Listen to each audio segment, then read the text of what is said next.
Tiniente, wala tayong pampakain dito. Walang pansit, walang binatog eh. Hindi nga po ako ng 20 pesos na tinapay. Pinakain daw ito ni Tiniente yung malunggay na pandesal.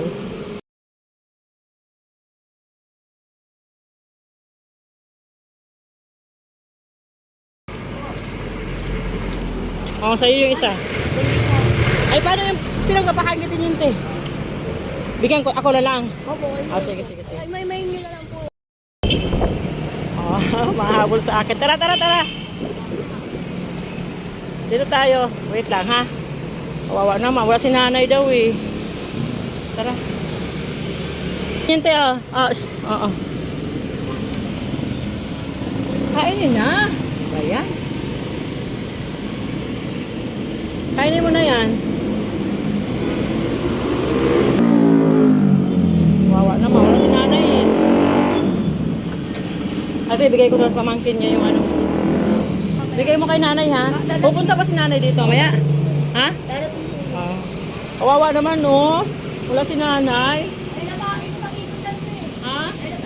Nahanap ka si nanay guys kasi. Kainin mo yung tinapay ha. Kawawa naman. Ayun. Wala si nanay eh. Di ba? Babalik din naman daw yun. Iwanan ko na muna. Bye-bye, Tiniente. Bye-bye. Tiniente, bye-bye. Ayun, kumain na siya, oh. Kumain na siya, guys, oh. Kumakain na ang baby, oh. Kumakain doon ng tinapay yan, eh, malunggay. Kain nila. Arte-arte naman ang baby na yan. Ubusin mo yan, ha? Tiniente? Ubusin mo yan, ha?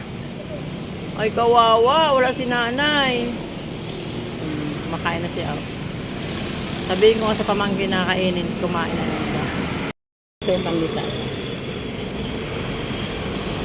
Pinagdagan ko yung pandesal. Pinakain niya, eh.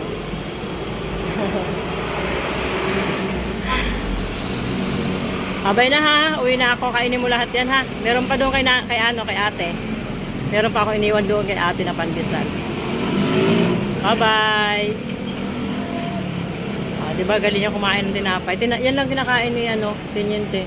Pag wala daw binatog, tinapay. Saka pansit, kanton. Hindi yung pansit kanton na ha. Yung niluluto na kanton. Bye-bye na.